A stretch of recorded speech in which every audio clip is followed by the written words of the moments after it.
Welcome, curious minds, to Chapter and Verse.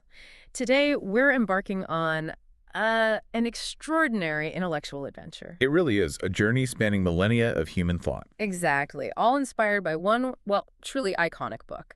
We're talking about the universe, its origins, its fate. Everything in between. Pretty much. Think of it as a grand tour through the unfolding chapters of our cosmic understanding. Our source material for this deep dive comes directly from Stephen Hawking's A Brief History of Time. A landmark book, really. Oh, absolutely. This isn't just a book. It's a phenomenon. It defied expectations, spending, what was it? An incredible 237 weeks on the London Sunday Times bestseller list. And translated into over 40 languages. Right. As Hawking himself famously quipped, "I have sold more books on physics than Madonna has on sex." Yeah. And that phenomenal success, it really speaks volumes about a deep, inherent human curiosity, doesn't it? Definitely. People are fundamentally interested in the big questions. Where do we come from? Why is the universe the way it is? And this book tackles those head-on. It does, yeah. Weaving together complex scientific ideas in a way that, well, it just resonates. Yeah. It's also fascinating to remember that Hawking updated the book several times. Oh, right, to include new findings. Exactly. New theoretical and observational results. He even added a chapter on wormholes and time travel, which is, a concept rooted in Einstein's general theory of relativity. So for this deep dive, our mission is basically to unpack the core insights and the surprising revelations from Hawking's work. We'll trace the evolution of our understanding from, ancient beliefs way back right up to cutting-edge theories. And see how these profound ideas shape our view of reality, space, time. Even ourselves, really. We'll essentially be moving through different chapters of scientific discovery, examining how our picture of the universe has dramatically transformed over the centuries. Often through these remarkable shifts in perspective. And yeah, truly unexpected findings sometimes. Okay, let's unpack this then, starting right at the very beginning of human inquiry into the cosmos. The evolving picture of our universe, from flat Earth to universal laws. We can begin with that amusing but actually quite profound anecdote Hawking shared. Oh, the tortoise story. Yeah, the story of the well-known scientist and the little old lady who insisted the world was a flat plate on the back of a giant tortoise. And when challenged about what the tortoise stands on, She just adds, "It's turtles all the way down." It perfectly encapsulates humanity's early struggle, doesn't it? Dealing with the vastness of the cosmos and just looking for some fundamental explanation. Something beyond just simple observation. Exactly. But what's truly fascinating here is how early thinkers, even without advanced technology, began to challenge those simple assumptions. Like Aristotle. Precisely. As far back as 340 BC, Aristotle, in his book on the heavens, Yeah. he provided really compelling arguments for a spherical Earth. For instance, he observed lunar eclipses. Right, caused by Earth's shadow on the moon. And that shadow was always round. Now, a flat disk would only cast a round shadow in a very specific, unlikely alignment. Not every single time. No. And he also noted the North Star appeared lower in the sky when viewed from more southerly regions, like Egypt compared to Greece. Which only works if the Earth is curved. Exactly. And maybe the most intuitive one, he noted that when ships approached, you see their sails first, over the horizon. And then the hull later. Yeah, a clear sign they're sailing over a curve. He even tried to estimate the circumference based on the North Star difference. Wow. How close was he? Well, his units are a bit uncertain, the stadia, but probably about twice the modern value. Still, pretty impressive for the time. So Aristotle had these incredibly sharp insights showing the power of just careful observation, but his overall cosmic model, well, it was still quite limited, wasn't it? Very much so, heavily influenced by his philosophical beliefs. He was convinced the Earth was stationary right at the center of the universe. And everything else moved in perfect circles around it. Perfect circles, yes. For him, that was the most perfect, sort of mystical form of motion. And this Earth-centric idea, it got expanded later. Yeah, by Ptolemy in the 2nd century AD. He built this highly intricate system, still Earth at the heart, but surrounded by 8 spheres, carrying the sun, moon, planets, and stars. But the planets didn't move smoothly. Right, their paths looked complex, irregular. So Ptolemy added smaller circles, called epicycles, onto the main orbits to account for that apparent backtracking. Wow. Sounds complicated. It was. But even Ptolemy's detailed model had, let's say, issues. It predicted the moon would sometimes appear twice as close. Meaning it should look twice as big. Exactly. Yeah. Which clearly contradicts what anyone can just look up and see. Yet it was accepted for centuries. It was, yeah, even by the Christian church, perhaps partly because it conveniently left ample room outside that outermost sphere of fixed stars for, you know, Heaven and hell. precisely. It kind of fit the theological worldview of the time. Okay, so when did things really start to change? The real paradigm shift began with Nicholas Copernicus in 1514. He proposed a simpler model. Sun-centered? Sun-centered, yes, where the Earth and planets orbited the Sun. He circulated this idea anonymously, though.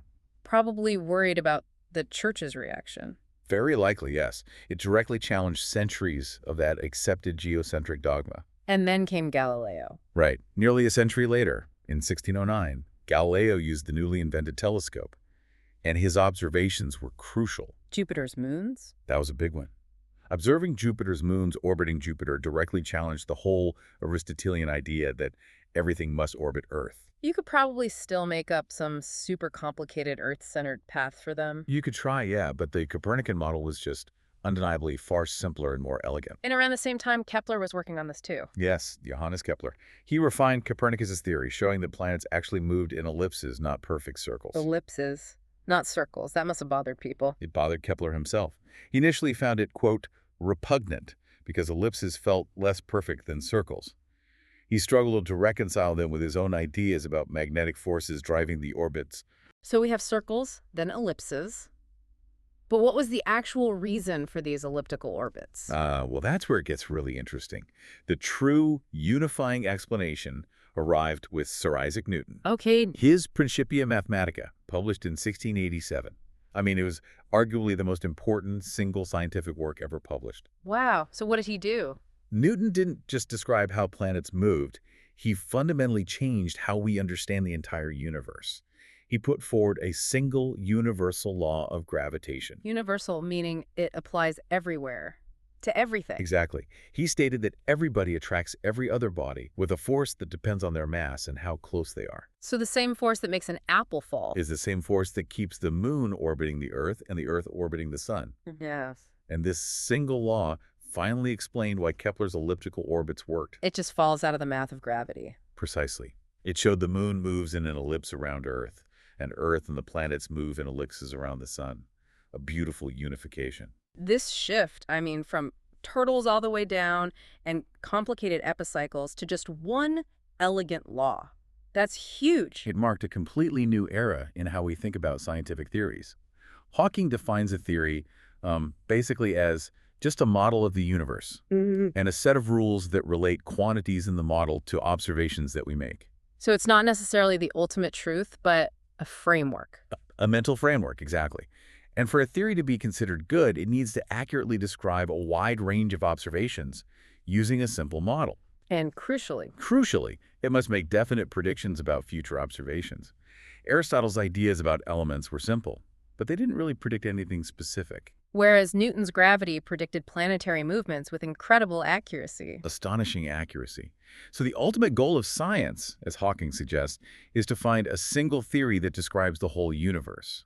Which would include not just the physical laws, But maybe even the initial state of the universe too, though some might see that initial state as more a matter for metaphysics or religion. but Hawking argues if the universe evolves according to laws, maybe its beginning did too. That's his point. Yeah, it's equally reasonable to assume laws governed its initial state. It's just incredible, this journey from mythical explanations to universal laws. But Hawking also raises a really fascinating paradox here. About the unified theory determining our actions. Exactly. If such a complete theory existed, it would presumably determine our actions too, including our very search for it. So how could we be sure it would lead us to the right conclusions? What about free will in that picture? That's a seriously deep question. Oh. And Hawking offers a compelling response rooted in Darwin's principle of natural selection. Okay, evolution. How does that fit in? He argues that, quote, intelligence and scientific discovery have conveyed a survival advantage. Right. Being smart helps us survive. So our reasoning abilities, honed by natural selection over millennia, have proven effective at understanding the world around us. It's therefore reasonable to expect these same abilities would guide us toward correct conclusions in our search for a unified theory. It's kind of an evolutionary vote of confidence in our scientific method. You could put it that way, yeah. Revolutionizing space, time, and motion. Okay, so moving from the grand structure of the universe, let's dive into how our very concepts of motion, space, and even time have been utterly revolutionized. Yeah, another huge shift in thinking. Before Galileo and Newton, it was really Aristotle's view that dominated, Which was? that a body's natural state was simply being at rest. It only moved if a force, like, continually pushed it. Which led him to that incorrect idea about falling objects. Right. He assumed heavier objects would fall faster than lighter ones because they had a greater natural inclination, a stronger urge to move toward the Earth, their natural place. Seems logical maybe until you test it. Exactly. And Galileo did challenge this through really ingenious observations. Now, the famous story of him dropping weights from the Leaning Tower of Pisa, probably not true. Ah, But he did something equivalent, maybe even better scientifically. He rolled balls of different weights down smooth, inclined planes. reducing friction and air resistance that way. Precisely. And his meticulous measurements clearly showed that all bodies increased their speed at the same rate, regardless of their weight. That's a fundamental insight. It really is. And it was so powerfully demonstrated centuries later by astronaut David Scott on the moon during Apollo 15. Oh, the feather and the hammer. He'd dropped a feather and a lead weight simultaneously in the vacuum of the moon, and they hit the ground at exactly the same time. A perfect illustration of Galileo's point. So Galileo's work really paved the way for Newton's laws of motion. Absolutely. Newton's first law states that a body not acted on by any force will just keep moving in a straight line at a constant speed. Which directly contradicts Aristotle's idea of a preferred state of rest. Completely. Then his second law explains how forces do change motion. A body accelerates, meaning it changes its speed or direction, Right. at a rate that's proportional to the force applied, but inversely proportional to its mass. So more force, more acceleration, more mass, less acceleration for the same force, like pushing a car versus a bicycle. Exactly. And Newton's law of gravity then perfectly explained why all bodies fall at the same rate. How did that work again? Well, an object with twice the weight, meaning gravity, pulls on it twice as hard. Also has twice the mass, twice the inertia. Right. And according to Newton's second law, these two effects, the stronger pull and the greater resistance to moving, perfectly cancel each other out. Leading to the same acceleration for everything, heavy or light. Neat. Very neat. And critically, Newton also showed that gravity's force diminishes with distance, following an inverse square law. Double the distance, 1/4 the force. Precisely. And this exact relationship is absolutely crucial. If it were slightly different, planetary orbits wouldn't be stable ellipses. They'd spiral into or away from their stars. Wow. Okay, so Newton's laws explain motion and gravity. But they also led to another huge conceptual shift, didn't they? About rest. Yes, the abandonment of the idea of absolute rest. Newton's laws imply there's no unique, privileged state of rest in the universe. You can't tell if the train is moving or the ground is moving underneath it. Exactly. Any experiment you perform on the train, like, say, playing ping pong, would give the same results whether the train is moving smoothly or sitting still. The laws of physics are the same. Which means you can't give an event an absolute position in space like Aristotle thought. Right, because positions and distances would look different to observers moving relative to each other. There's no absolute grid. Was Newton okay with that? Actually, no. He was deeply troubled by this lack of absolute space. It seemed to clash with his theological views of an absolute God existing everywhere. Interesting. Did people push back on that? Oh, yes. He faced criticism, notably from the philosopher Bishop Berkeley, who argued that material objects, space, and time were all just illusions anyway. Illusions. How do you argue against that? Well, the famous Dr. Johnson had a rather direct approach. He supposedly kicked a large stone hard and declared, "I refute it thus." Huh. A very practical philosopher. Okay, so space isn't absolute. What about time? Ah, now that led to the next huge revolution. Both Aristotle and Newton believed in absolute time. Like a universal clock, ticking the same for everyone everywhere. Exactly. And that seems like common sense in our everyday lives, right? My second is your second. Yeah, pretty much. But it completely breaks down when you consider objects moving at speeds close to the speed of light. So light speed is key here. Absolutely. The idea that light travels at a finite, though incredibly fast speed was first discovered back in 1676 by a Danish astronomer, Ole Raymer. How did he figure that out? He noticed that the eclipses of Jupiter's moons didn't happen at perfectly regular intervals. The timing depended on how far Earth was from Jupiter at that moment. Ah, so the light took longer to reach us when we were farther away. Precisely. He even estimated the speed remarkably close for the time. Then, much later in 1865, James Clerk Maxwell did something amazing. Unifying electricity and magnetism. Yes, and his equations stunningly predicted the existence of waves in this combined electromagnetic field. Light waves. Light waves, radio waves, microwaves, X-rays, all traveling at a single fixed speed predicted by his equations. The speed of light. The speed of light. And this set the stage perfectly for Albert Einstein. Okay, Einstein enters the picture. Right, because there was this puzzle. In 1887, Michelson and Morley did a very precise experiment trying to measure Earth's motion through a hypothetical ether. This substance everyone thought light waves must travel through. Like sound waves travel through air. Exactly. But to their utter surprise, they found the speed of light was exactly the same regardless of the direction they measured it or how the Earth was moving. That doesn't make sense if you're moving through an ether. It doesn't. So Einstein, then just an unknown clerk in the Swiss Patent Office, came along in 1905 and proposed something radical. Get rid of the ether. Get rid of the ether and get rid of absolute time. His fundamental idea, the core of special relativity, is this.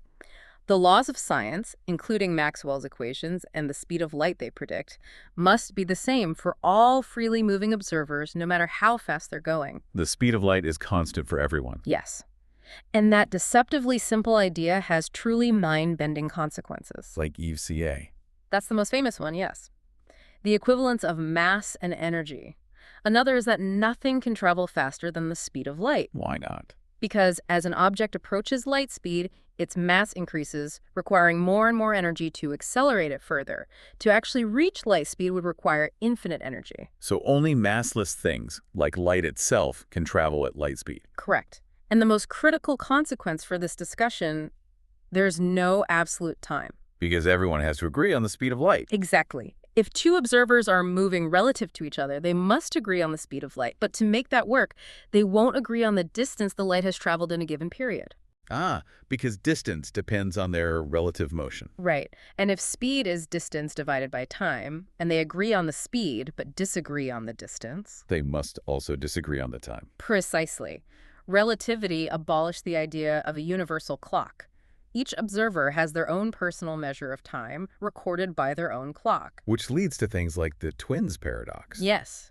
If one twin travels at very high speeds in space, perhaps near light speed, while the other stays on Earth, the spacefaring twin will actually age slower relative to the Earthbound twin. So when they reunite, one will genuinely be older than the other. Genuinely older. It's only a paradox if you cling desperately to that old idea of absolute universal time. In relativity, it's just how space and time work. So time and space aren't separate. They're tangled together. Interwoven into a single entity we call space-time. Think about it. We describe a position in space with 3 coordinates: length, width, height. Right, X, Y, Z. But it's often much more helpful, especially in relativity, to think of the 4 coordinates of an event, 3 for space, 1 for time, as specifying its position in a 4-dimensional space-time. Which we can't really visualize directly. No, our brains aren't wired for 4D visualization, but diagrams can help us grasp the concepts. Imagine a pulse of light emitted from an event. Okay. It spreads out as a sphere in space. In space-time, this sphere forms a light cone. The cone? Yeah, because time is the 4th dimension, usually drawn vertically. So the expanding sphere traces out a cone shape as time progresses. The future light cone contains all events that can be affected by what happens at the original event, because nothing can travel faster than light to reach outside that cone. And the past light cone? That contains all events that could possibly have affected the original event, everything that could have sent a signal to it. What about events outside the cones? They're in what's called the elsewhere. They cannot affect nor be affected by the original event. There hasn't been enough time for light or anything else to travel between them. Give me an example. Okay. If the sun were to suddenly stop shining right now. We wouldn't know instantly. Right. We wouldn't know for about 8 minutes. That's how long it takes for Earth to enter the future light cone of the sun's demise event. Light has to travel that distance. And looking at distant galaxies. Same principle. When we look at a galaxy billions of light years away, we're seeing it as it was billions of years ago. We're looking down its past light cone. Wow. Okay, so that's special relativity, no gravity involved yet. Correct. Special relativity deals with phenomena in the absence of gravity.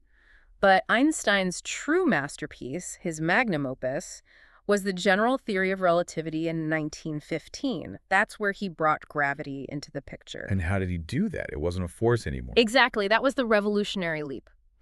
Einstein suggested that gravity isn't a force pulling things, in the traditional sense. Instead, it's a consequence of the fact that space-time isn't flat. It's curved. It's curved, or warped, by the distribution of mass and energy within it. More mass energy means more curvature. So objects aren't being pulled, they're just following the curves. Pretty much, yes. They follow the straightest possible path in this curved space-time. We call that path a geodesic. Like an airplane flying straight over hills, but its shadow on the flat ground looks curved. That's a great analogy. Yes. The mass of the sun, for instance, curves the space-time around it. Earth is simply following a geodesic, a straight path, through that curved space-time. But to us, in our three spatial dimensions, it looks like an elliptical orbit caused by a force. Precisely. And general relativity's predictions for planetary orbits were almost identical to Newton's, which was good because Newton's theory worked extremely well. But there was a difference. A tiny but crucial difference. It perfectly explained a previously observed tiny anomaly in Mercury's orbit. Its elliptical path wasn't quite fixed. It slowly rotates over millennia. Newton couldn't explain it, but GR predicted it exactly. That must have been a huge confirmation for Einstein. It was one of the first key confirmations, and since then, this effect has been accurately measured for other planets using radar. And if space-time is curved, does that affect light too? Yes. Light rays, just like planets, must follow geodesics, which means light itself should be bent by gravitational fields. So light from a distant star passing near the sun should get deflected. Exactly, making the star appear in a slightly different position than it actually is. Was that tested? Famously, yes. During a total solar eclipse in 1919, a British expedition led by Sir Arthur Eddington measured the apparent positions of stars near the eclipsed sun. Did it work? It did. They confirmed Einstein's prediction. Now, Hawking notes the initial measurements had quite large errors and maybe a bit of confirmation bias. Wanting to prove Einstein right. Possibly, but later, more precise observations have confirmed the bending of light accurately. It's real. Any other weird predictions from general relativity? Oh yes. Another remarkable one is that time itself should appear to run slower near a massive body. Time runs slower closer to Earth than higher up. Correct. Think about light climbing out of a gravitational field. It loses energy fighting against gravity. Lower energy means lower frequency, longer wavelengths. So a frequency is like the ticks of a clock. Then, to someone high up, looking down, everything below would appear to be happening slower. Time would seem to tick slower. Has that been tested? It has.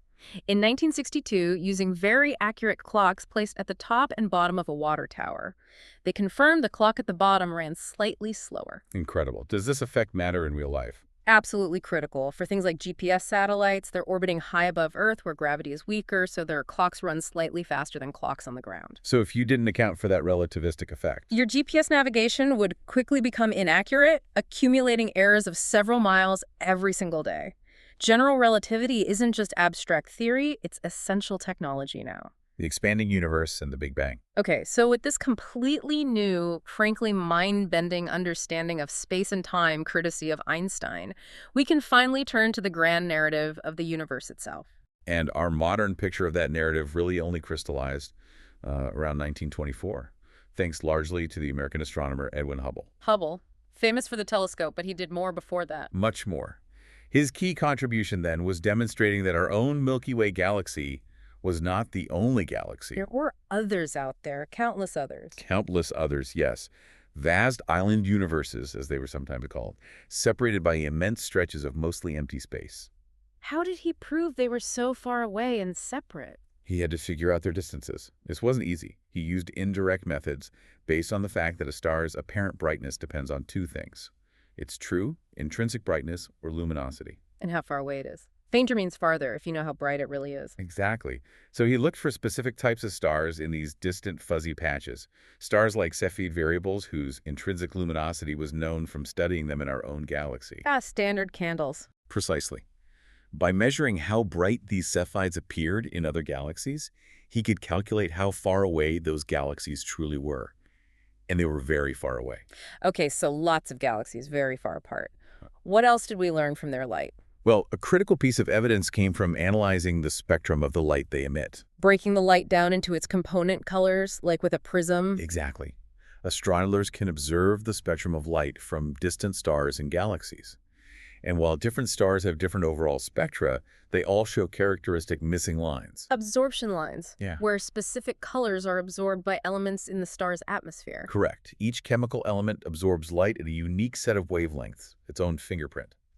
By matching these missing lines, we can figure out what elements are present in a star's atmosphere. Okay, standard stuff.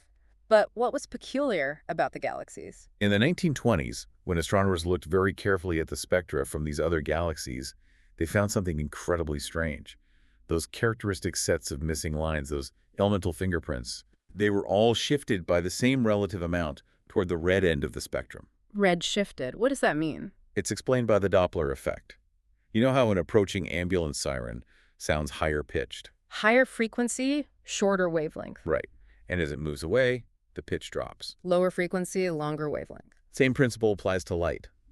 A light source moving away from us will have its light stretched to longer wavelengths, shifted towards the red end of the spectrum, hence red shifted. And if it were moving towards us? It would be blue shifted, compressed to shorter wavelengths. So the fact that nearly all galaxies were redshifted meant... They were moving away from us. Yeah. This led to one of the 20th century's greatest intellectual revolutions, the discovery that the universe is expanding. And Hubble put it together. In 1929, Hubble published his findings, confirming that nearly all galaxies were indeed redshifted, meaning they were moving away from us.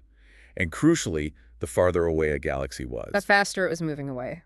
Exactly. A direct proportional relationship. That's Hubble's law. It fundamentally changed our cosmic view from a static one to a dynamic, expanding one. It seems so obvious now, maybe, but back then. Well, in hindsight, it's surprising it wasn't realized sooner. People like Newton, understanding gravity pulls everything together. Should have figured out that a static universe full of stuff would eventually collapse. Right. It's inherently unstable.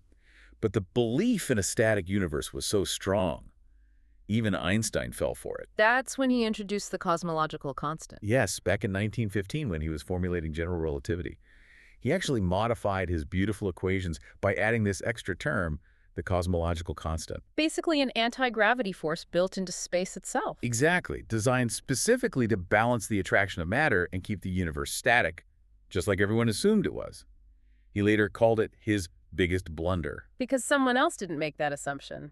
Precisely.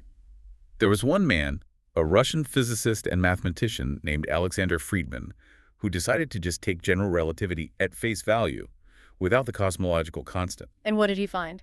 In 1922, several years before Hubble's discovery, Friedmann predicted exactly what Hubble would find: an expanding universe. Wow.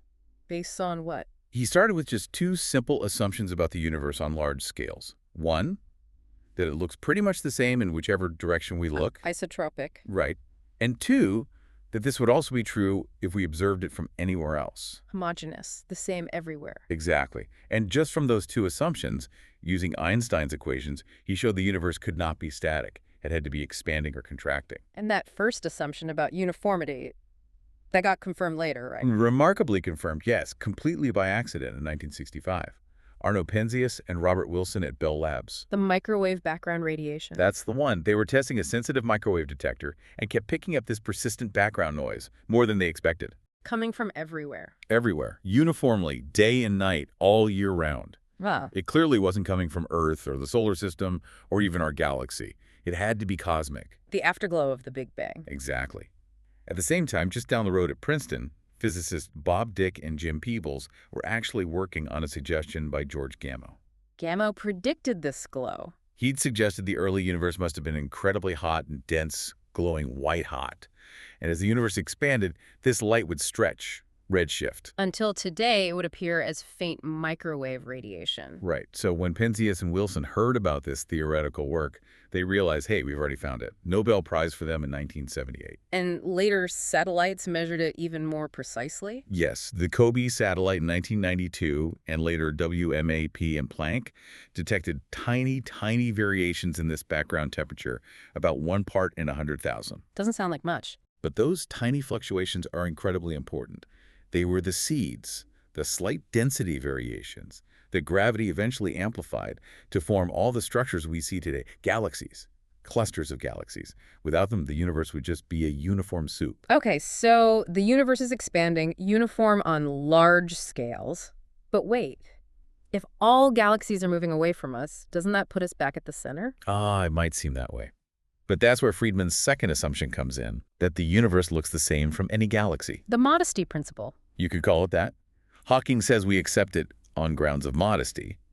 There's no scientific evidence for or against it, really, but it would be truly most remarkable if our specific location, out of billions of galaxies, was the actual center. So how does that work if everyone sees everyone else moving away? The balloon analogy is perfect here. Imagine painting spots on the surface of a balloon. Okay. Now, inflate the balloon steadily.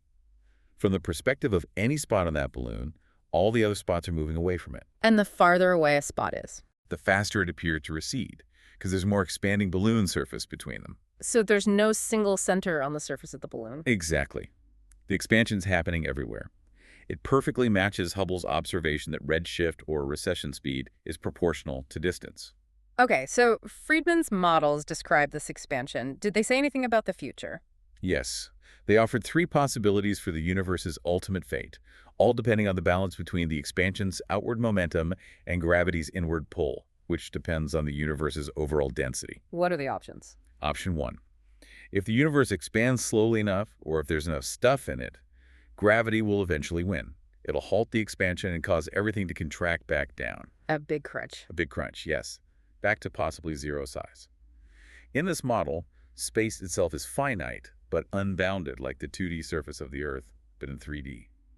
And time is also finite, with a beginning and an end. Option 2. If it expands rapidly enough, faster than the escape velocity, gravity will never be strong enough to stop it.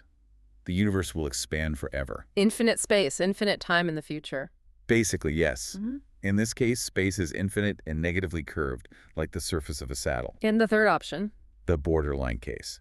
If it expands at just the critical rate, it will also expand forever, but the speed of expansion will continuously slow down, approaching zero, but never quite reaching it. And space in that case. Flat and infinite, like a perfectly flat sheet extending forever. So which one is our universe? Ah, the billion-dollar question. To figure that out, we need to measure two key things: the present rate of expansion, the Hubble constant. And the average density of matter and energy in the universe. Right. If the density is below a certain critical value, it expands forever. Option 2 or 3. If it's above that critical density, it will eventually recollapse. Option 1. Current observations suggest we're very close to that critical density, possibly indicating a flat universe. But the exact fate is still debated, especially with the discovery of dark energy accelerating the expansion. Okay, but all of these Friedman solutions, whether crunching or expanding forever, they all share one profound feature, don't they? They do. If you run the clock backward, at some point in the past, current estimates put it around 13.8 billion years ago, the distance between all galaxies was zero. Everything was crunched together. Into a point of infinite density and infinite curvature of space-time. This is the Big Bang. The singularity. A singularity. And because mathematics, and indeed physics as we know it, just cannot handle infinite numbers, this point represents a breakdown of general relativity. All our physical theories fail there. They do. Which means we can't use events before the Big Bang, if such a concept even makes sense, to predict what happens afterward. They're scientifically irrelevant. So time, effectively, had a beginning at the Big Bang. From the perspective of general relativity, yes. Time itself began then. That idea, a beginning of time, it's always stirred things up. Oh, absolutely. Many people instinctively dislike it. It feels like it. Well, it smacks of divine intervention, as Hawking puts it. But others embraced it. Yes. For instance, the Catholic Church in 1951 officially declared the Big Bang model to be in accordance with the Bible, a point of creation. So this concept of a definite beginning, a singularity, it naturally prompted people to look for ways around it, right? Yes. There were significant attempts to avoid the Big Bang singularity. One major alternative was the steady-state theory. Proposed by Bondi, Gould, and Hoyle in 1948. That's the one. Their idea was quite elegant, in a way. They suggested that as galaxies moved apart due to expansion... new matter was continually being created in the gaps between them. Exactly. Forming new galaxies. So the universe would look roughly the same at all times, as well as at all points in space. No beginning, no end, just constant turnover. Was it a good theory? By Hawking's definition, yes. It was simple, elegant, and it made definite, testable predictions. But it turned out to be wrong. It did. Several lines of evidence went against it. Radio source surveys in the 50s and 60s showed that there were more distant, and therefore older in an expanding universe, radio sources than nearby ones. Meaning the universe looked different in the past, not steady state. Correct. And the final nail in the coffin was the discovery of the cosmic microwave background radiation in 1965. That clearly pointed to a much hotter, denser past. Unequivocally, it showed the universe wasn't the same in the past, so the steady-state theory faded away. Were there other attempts to avoid the singularity? Yes, some Russian scientists, Lifshitz and Kalatnikov, suggested in 1963 that maybe the singularity was just an artifact of Friedman's perfectly smooth, idealized models. Maybe the real universe, being lumpy and irregular, wouldn't actually collapse all the way to a point. That was their hope. They initially claimed that in a more realistic contracting phase, particles might sort of fly past each other, allowing the universe to bounce back into expansion without ever hitting infinite density. Did that hold up? No, they actually withdrew their claim in 1970. Further work showed that even a much broader class of more realistic, lumpy models still inevitably led to singularities under general relativity. So the singularity seemed unavoidable within GR. Who really proved that definitively? The key work came from Roger Penrose in 1965. He used new mathematical techniques, focusing on the behavior of light cones in general relativity and the fact that gravity is always attractive. To show that a collapsing star, once it passes a certain point, must inevitably form a singularity. Yes, a singularity of infinite density hidden within what we now call a black hole. And then Hawking applied similar ideas to the universe as a whole. Exactly. Building on Penrose's techniques in 1970, Hawking and Penrose published a joint paper proving that, according to general relativity, the universe itself must have had a beginning, a singularity. So GR predicts its own downfall, in a way. In a very important way, yes. Yeah. The singularity theorems show that general relativity is an incomplete theory. It cannot describe the actual moment of the universe's birth. Because all the physics breaks down there. Right. And this meant that at the very earliest moments when the universe was incredibly small and dense. You couldn't ignore the other great theory of the 20th century. Precisely. You could no longer ignore the small-scale effects of quantum mechanics. So to understand the beginning, you need to combine gravity and quantum mechanics. That became the crucial realization. The search for understanding the ultimate origin shifted from the realm of the infinitely large, classical GR, to the realm of the infinitely small, where quantum effects dominate, a major pivot point in physics. The microscopic world and fundamental forces. Okay, so as our deep dive continues, we're shifting gears dramatically, from the grand cosmic scale of galaxies and expansion Down to the unimaginably small, the realm where quantum mechanics is king. Right. And this is where we encounter one of the most famous and frankly weird concepts in modern physics, the uncertainty principle. Formulated by Werner Heisenberg.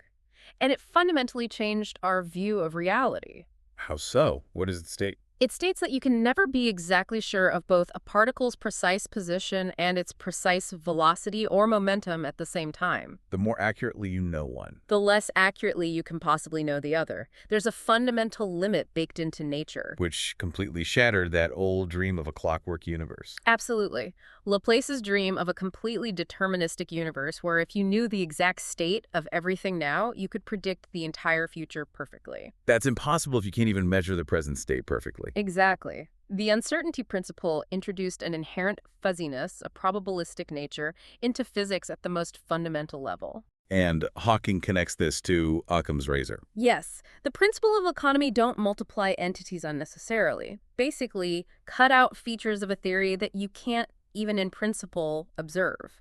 So if you can't simultaneously know precise position and velocity. Maybe particles don't have separate, well-defined positions and velocities in the classical sense. This led Heisenberg, Schrödinger, Dirac, and others in the 1920s to reformulate mechanics into quantum mechanics. Where particles exist in a quantum state. Right, a state that combines both position and velocity information, but in a probabilistic way. You can calculate the probability of finding the particle here or there, or with this or that velocity. And quantum mechanics also brought in this idea of wave-particle duality. Yes, another cornerstone concept. Yeah. It started with Max Planck's work on light. His quantum hypothesis showed that light, which everyone thought of as waves, Sometimes behaves as if it's made of discrete packets or quanta of energy. which we now call photons. So light is both a wave and a particle. And the flip side. The uncertainty principle implies that particles, like electrons, which we normally think of as tiny balls. Does this also behave like waves in some ways? Exactly. They don't have a single definite position, but are smeared out over a region described by a wave function, which gives the probability of finding them somewhere. So everything is both wave and particle. In a quantum sense, yes. This duality leads to phenomena like interference. Where waves can add up or cancel each other out. Right. If the crest of one wave meets the trough of another, they cancel. We see this with light waves creating the shimmering colors in soap bubbles or oil slicks. Reflections from the front and back surfaces interfere. And particles can interfere too. Astonishingly, yes. Experiments show that even single electrons fired one at a time through two slits will build up an interference pattern on a screen behind them, as if each electron somehow went through both slits simultaneously like a wave. That's incredibly strange. It is. But this wave nature of particles, particularly electrons, turned out to be absolutely vital for explaining why atoms are stable. Right, you mentioned the classical problem. Electrons orbiting a nucleus should radiate energy and spiral in, causing atoms to collapse instantly. Yes, according to classical physics, all matter should collapse into an infinitely dense state almost immediately. Clearly, that doesn't happen. So how did quantum mechanics fix it? Bohr had an early idea. Niels Bohr offered a partial solution in 1913. He basically just postulated that electrons could only exist in specific, allowed orbits around the nucleus at fixed distances and energies. Like planets in fixed orbits, but only certain orbits are allowed? Kind of, with only one or two electrons allowed per orbit. This prevented the collapse because electrons couldn't just spiral smoothly inward. They could only jump between these allowed orbits. But why are only certain orbits allowed? The deeper explanation involves that wave nature and another crucial quantum principle, Pauli's exclusion principle. Discovered by Wolfgang Pauli in 1925. The guy who supposedly made experiments fail just by being nearby. That's the legend, yes. A brilliant theoretical physicist. His exclusion principle is fundamental. It states that two similar particles with spin, like electrons, protons, neutrons, quarks, cannot occupy the exact same quantum state. Meaning they can't have both the same position and the same velocity within the limits set by the uncertainty principle. Exactly. Think of it like assigned seats in a theater. Only one person per seat. And this prevents collapse. How? It's absolutely crucial for the existence of stable, structured matter. If you tried to squeeze lots of identical spin-half particles like electrons into a very small space, similar positions. The exclusion principle would force them to have very different velocities. Right. They'd have to spread out in terms of their motion, meaning they couldn't all stay in that same small space for long. They exert an effective repulsion pressure. So this is what supports white dwarfs and neutron stars against gravity. Precisely. In white dwarfs, it's the electrons resisting being squeezed together. In neutron stars, it's the neutrons. Without the exclusion principle, quarks wouldn't form distinct protons and neutrons, and protons, neutrons, and electrons wouldn't form distinct stable atoms with electron shells. Everything would just collapse into a uniform, dense soup. Wow. So we owe our existence to this weird quantum rule. In a very real sense, yes.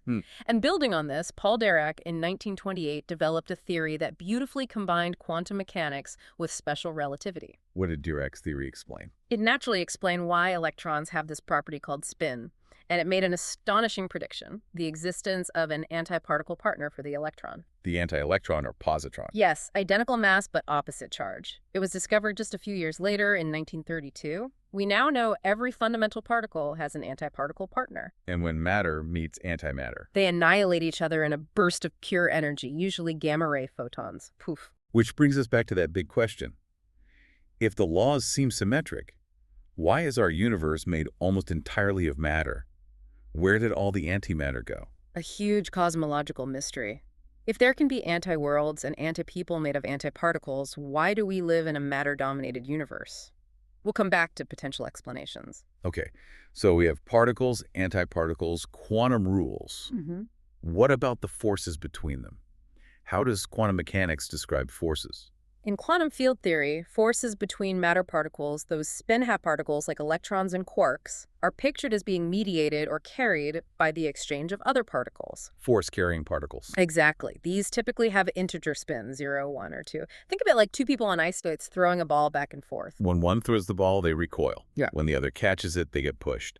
Creates a repulsive force. Right.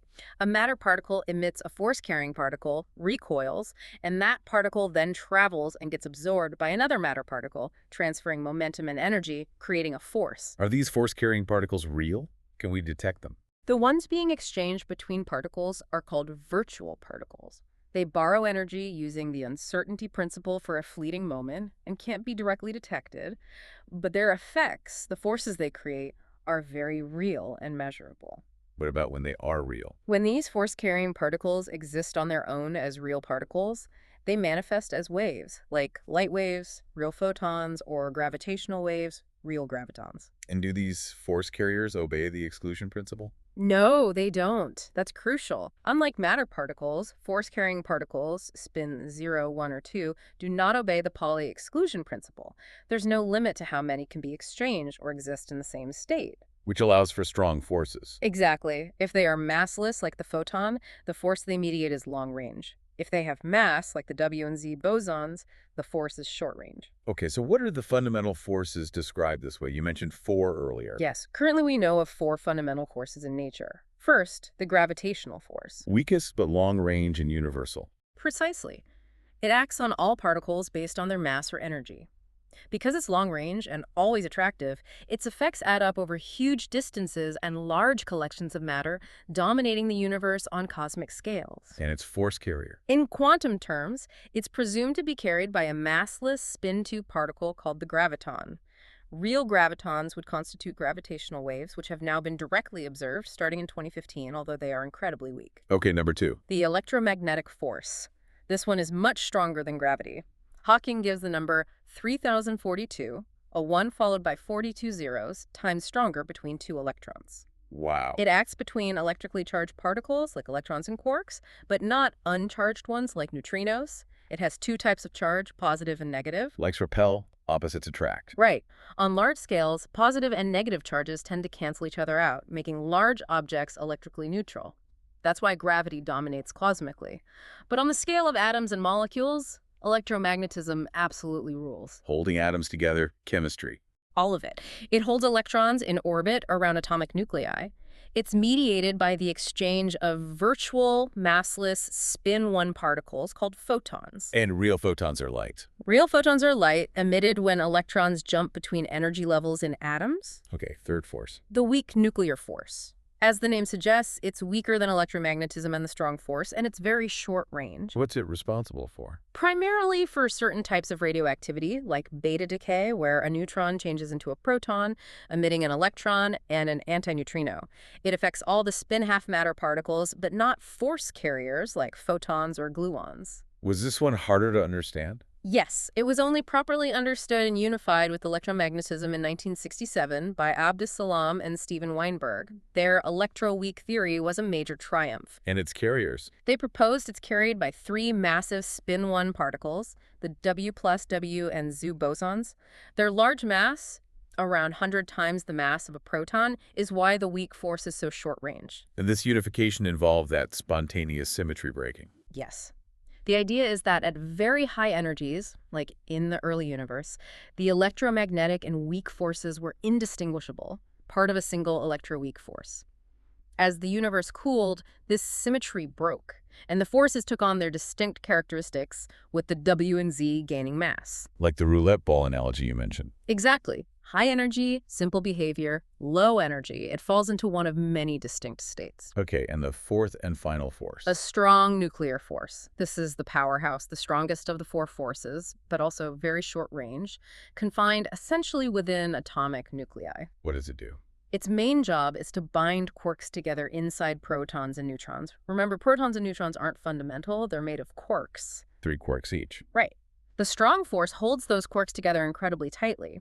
It also overcomes the electromagnetic repulsion between positively charged protons to hold protons and neutrons together in the nucleus of an atom. What carries the strong force? It's believed to be carried by spin 1 particles called gluons. There are 8 types of gluons. Gluons, like glue. Pretty much. They glue the quarks together. And gluons have a fascinating property. They interact not only with quarks, but also with each other. Unlike photons, which don't directly interact. Right. This self-interaction of gluons leads to a very peculiar property of the strong force called confinement. Meaning you can't pull quarks apart? Essentially, yes. Quarks carry a type of charge called color, unrelated to visual color, just a label red, green, or blue. The strong force only allows combinations that are colorless or white to exist freely. So a proton or neutron has one red, one green, one blue quark, adding up to white. Correct. Or another type of particle, a meson, is made of a quark and an antiquark, like red and anti-red, which also makes white. You can never isolate a single quark with a bare color. If you try to pull them apart, the force gets stronger, and eventually it's easier to create a new quark-antiquark pair from the energy you put in, ensuring the separated pieces are still colorless. Wild. Okay, so 4 forces, described by quantum field theory. But the ultimate goal is unification, right? That's the dream. Combining these forces into a single theoretical framework. We saw electromagnetism and the weak force were unified into the electroweak force. The next step is to try and unify the electroweak force with the strong force. And that leads to grand unified theories, or GUTs. Yes. Though Hawking-Riley notes the name is rather an exaggeration because they don't yet include gravity, the fourth force, and they still contain arbitrary numbers that aren't explained. But they represent progress. A significant step, yes. The core idea is based on how the strengths of the forces change with energy. The strong force actually gets weaker at very high energies. While the electroweak force gets stronger. Right. So the prediction is that at some incredibly high energy, the grand unification energy, maybe around 115 billion electron volts. That's huge. Immense. At that energy, the strengths of the strong, weak, and electromagnetic forces would all become equal. They would just be different aspects of a single, unified GU2 force. And particles would change too. At that energy, the distinction between quarks and leptons, like electrons, might also disappear. They'd all be essentially the same type of fundamental particle. Can we test this unification energy directly? Not in a lab, no. A particle accelerator powerful enough to reach that energy would need to be, as Hawking puts it, as big as the solar system. Clearly not feasible. So how can we test GUTs? Are there any low-energy consequences? There are predicted low-energy effects, though often very subtle. The most dramatic prediction is that protons, the very building blocks of atomic nuclei and ordinary matter, are not actually completely stable. Protons can decay. Into what? GUTs predicts they can spontaneously decay into lighter particles like positrons, anti-electrons, and pions. But protons seem pretty stable. Our atoms aren't just falling apart. They are incredibly stable. The predicted lifetime is enormous, at least 10, 30 years, maybe much longer. That's vastly older than the current age of the universe, which is about 10 years. So we wouldn't notice individual protons decaying. Not likely. But if you monitor a huge amount of matter, like a giant tank of water deep underground, shielded from cosmic rays, you might occasionally catch one proton decaying out of the trillions upon trillions present. Have experiments looked for this? Yes, large experiments have been running for decades looking for proton decay. So far, they haven't definitively observed it, which has ruled out the simplest GUT models, but doesn't kill the general idea. The predicted lifetime might just be even longer. Okay, so proton decay is one prediction. Does GUTs help with that matter-antimatter asymmetry problem? Ah, yes. This is perhaps the most compelling indirect evidence for GUTs. Remember the puzzle. Why is the universe overwhelmingly matter? If matter and antimatter were created equally in the Big Bang, they should have annihilated, leaving mostly radiation. Exactly. We wouldn't be here. But GUTs provide a potential explanation. At those incredibly high temperatures and energies of the very early universe, right after the Big Bang, the GUT interactions do allow transformations between quarks and antileptons, like positrons, and vice versa. Okay, how does that help create an imbalance? The crucial ingredient is that the laws of physics, specifically the interactions described by GUTs, are not perfectly symmetric between particles and antiparticles. This relates to those broken symmetries, C, P, and T. Precisely. We know the weak force violates C, particle-antiparticle and p-mirror image symmetries. And the Cronin-Fitch experiment in 1964 showed that even the combined CP symmetry is violated in some particle decays. Which implies tyrosal symmetry must also be broken if CPT symmetry holds overall. Correct. And GUTs incorporate these broken symmetries because these forces exist that don't treat particles and antiparticles exactly the same and don't behave the same if you run time backwards. They could have favored matter production over antimatter production in the cooling early universe. Exactly. As the universe expanded and cooled below the grand unification energy, these asymmetric reactions could have caused, say, slightly more antiquarks to turn into leptons than quarks turned into antileptons, or slightly different decay rates. Leaving a tiny excess of quarks compared to antiquarks. Just a tiny imbalance, maybe 1 part in a billion.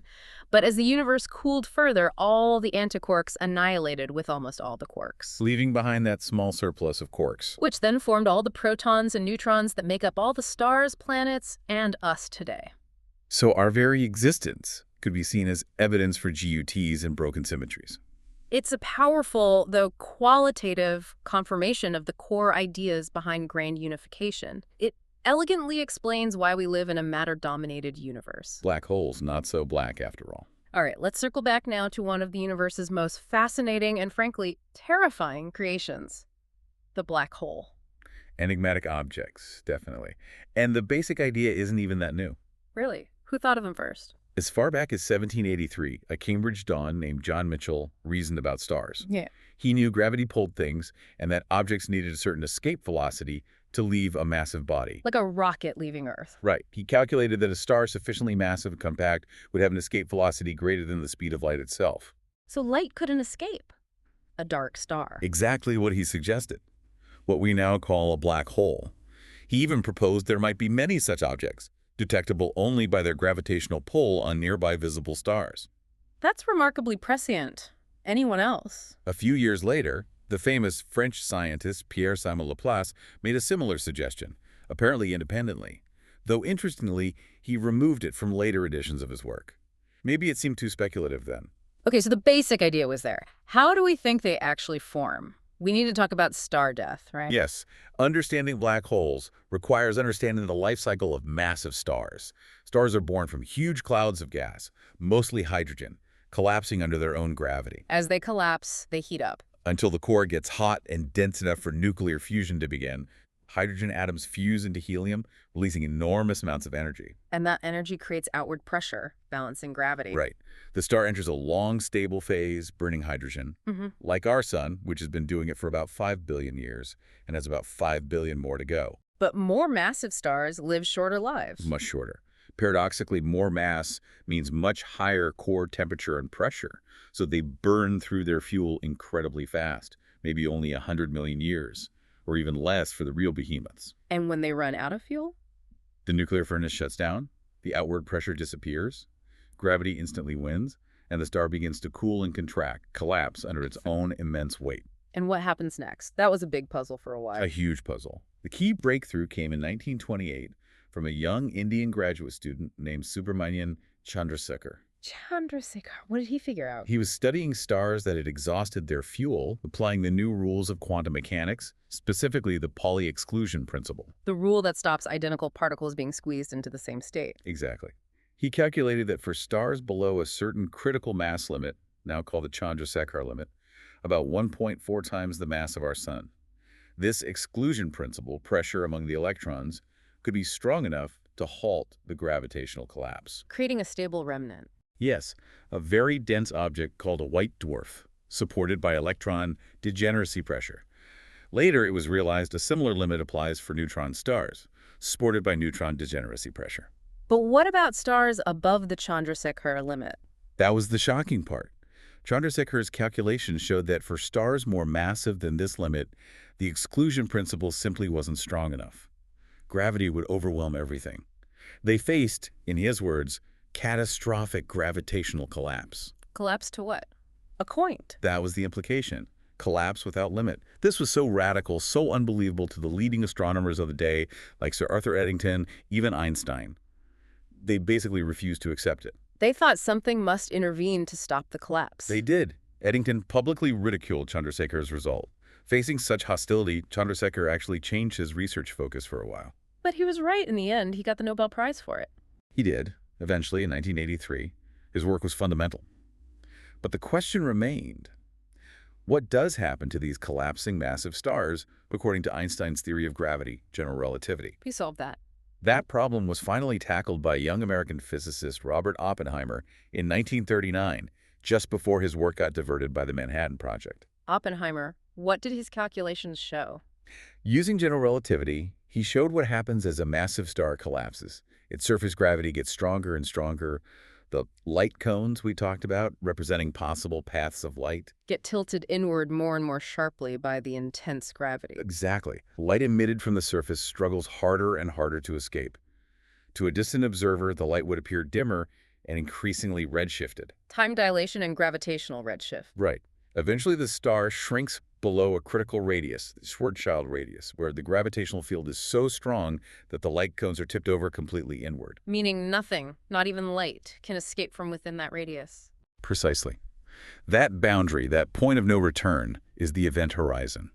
So if you were watching someone fall into a black hole, you'd see their image get dimmer, redder, and time for them would appear to slow down dramatically as they approach the event horizon. They'd look like they freeze there. They'd seem to freeze just outside it, fading away, never quite crossing from your perspective due to the extreme time dilation, but from their perspective. Their own clock would just keep ticking normally as they crossed the horizon. Yes. For a relatively small, stellar mass black hole, they'd likely be torn apart by tidal forces, the difference in gravity between their head and feet, even before reaching the horizon, stretched like spaghetti, as the saying goes. Ouch. But for a supermassive black hole? For a much larger one, like those thought to be at the centers of galaxies, the tidal forces at the horizon are much gentler. An astronaut could potentially cross the event horizon without feeling anything special at that moment. But their fate is sealed. Absolutely sealed. Once inside, the singularity isn't a place in space anymore. It's a moment in the future they inevitably rush towards, regardless of which way they try to move. And then they'd be torn apart by the infinitely strong gravity near the center. And that center, that's where the singularity is. According to classical general relativity, yes. The work by Penrose and Hawking between 1965 and 1970 proved that within the event horizon, GR predicts the formation of a singularity. A point of infinite density and infinite space-time curvature. Where all the matter of the collapsed star is crushed, and where the laws of physics as we know them break down completely. It's essentially an end of time for anything that falls in. But we, outside, are protected from this breakdown. That's the idea behind Penrose's cosmic censorship hypothesis. Because nothing, not even information, can escape the event horizon. The singularity and the breakdown of physics within it are hidden, censored from the outside universe. So singularities are always clothed in an event horizon. No naked singularities allowed. That's the conjecture, yes. Hawking strongly believed in it, though he technically lost a bet about it due to some theoretical calculations involving unstable naked singularities. But he claimed a moral victory because such situations likely wouldn't occur in realistic astrophysical collapse. So the event horizon is like a one-way door. A perfect analogy. All hope abandon, ye who enter here, as Dante wrote. Once you're in, you're not coming out. Okay, so the theory predicted black holes.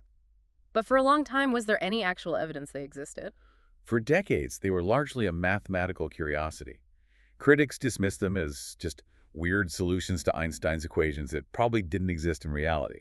But then, observational evidence started to mount. Like quasars. Quasars were a big piece of the puzzle. In 1963, Martin Schmidt measured the redshift of these faint, star-like objects. The redshifts were enormous. Meaning they were incredibly distant. Yes, billions of light years away. Which meant to be visible at all from that distance, they had to be unbelievably luminous, pouring out insane amounts of energy, far more than entire galaxies. What could possibly power that? The only mechanism theorists could come up with that was powerful enough involved matter falling into supermassive black holes in the centers of young galaxies. So quasars were maybe the feeding frenzies of giant black holes. That became the leading explanation, and modern observations strongly support it. The Hubble Space Telescope has imaged disks of gas swirling incredibly fast around the centers of galaxies like M87. Measuring the speed tells you the mass of the central object. Exactly. And in M87, that central object is estimated to be 2 billion times the mass of our sun, crammed into a tiny volume. Only a supermassive black hole fits the bill. Yeah. The infall of matter onto these giants powers the energetic jets we see shooting out of many active galaxies. Any other evidence? Another crucial piece came in 1967 with the accidental discovery of pulsars by Jocelyn Bell Burnell, who was then a graduate student. Objects emitting regular radio pulses. They thought it was aliens at first. Briefly and playfully, they were nicknamed LGM sources for little green men, but they were quickly identified as rapidly rotating neutron stars. The remnants of stars not quite massive enough to form black holes. Correct. These neutron stars are incredibly dense themselves, maybe 10 miles across, but containing more mass than the Sun. Only a few times larger than the critical radius needed to become a black hole. So finding neutron stars made black holes seem more plausible. Exactly. It provided strong indirect evidence that stellar collapse could produce such extremely dense objects, making the further collapse to a black hole seem much less fantastical. Could there be smaller black holes, too, not formed from stars? That's a fascinating possibility. Black holes less massive than the Sun, below that Chandrasekhar limit, couldn't form from normal stellar evolution. So where could they come from? They could only form if matter was compressed to extreme densities by enormous external pressures. Such conditions might have existed in the chaotic, super-hot, super-dense environment of the very early universe just after the Big Bang. Due to random density fluctuations. Potentially, yes. If some regions were significantly denser than average, they might have collapsed directly into primordial black holes of various sizes, maybe even down to the mass of a mountain or less. Could we find these primordial black holes today? Finding them would be incredible. It would tell us a huge amount about the conditions and the scale of irregularities in the universe's first moments. And paradoxically, these smaller black holes might be easier to detect. Yes, because of a truly revolutionary discovery about black holes. It turns out they ain't so black after all. Quantum black holes and the arrow of time. Okay, this is where Stephen Hawking himself made one of his most famous and completely unexpected discoveries. It turned everything we thought we knew about black holes upside down. It really did. It started around November 1970. Hawking was thinking about black holes and thermodynamics, specifically the concept of entropy. Entropy, a measure of disorder, right? Yeah. The second law of thermodynamics says total entropy always increases. Correct. And earlier work, particularly by Jacob Bekenstein, suggested that the area of a black hole's event horizon behaves like entropy. It always increases when matter falls in. Okay, so black holes have entropy. What's the problem? The problem is, if something has entropy, it must also have a temperature. And if it has a temperature above absolute zero, it must radiate energy. Like a hot poker glows red. Exactly. But black holes, by their very definition in classical general relativity, swallow everything and emit nothing. Light can't escape, radiation can't escape. So it seemed like a direct contradiction. Black holes couldn't have entropy if they didn't radiate. That's what Hawking initially thought, too. He was actually trying to disprove Bekenstein's idea about the horizon area being entropy. Yeah. He thought Bekenstein had misused the analogy. But his own calculations led him somewhere else. Astonishingly, yes. Despite his initial skepticism and his fear of validating Bekenstein, Hawking's careful calculations, combining general relativity with quantum mechanics near the event horizon, showed something incredible. Black holes do emit particles and radiation as if they were hot bodies. This is now called Hawking radiation. They radiate. But how? Nothing can escape from inside the event horizon. That's the crucial point. The particles don't come from inside. They originate in the empty space just outside the event horizon. Empty space isn't really empty in quantum mechanics. Exactly. Remember the uncertainty principle. It allows for quantum fluctuations. Pairs of virtual particles and antiparticles constantly pop into existence out of borrowed energy, exist for a fleeting moment, and then annihilate each other, repaying the energy debt. Okay, virtual particle pairs popping in and out everywhere. Right. Now imagine this happening right near the event horizon of a black hole. Normally, a pair appears, one particle with positive energy, its antiparticle partner with negative energy, and they quickly recombine. But near a black hole. The intense gravity near the horizon can pull one member of the pair into the black hole before they can annihilate.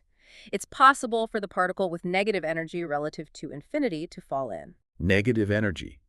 How can a real particle have negative energy? Relative to an observer far away, yes.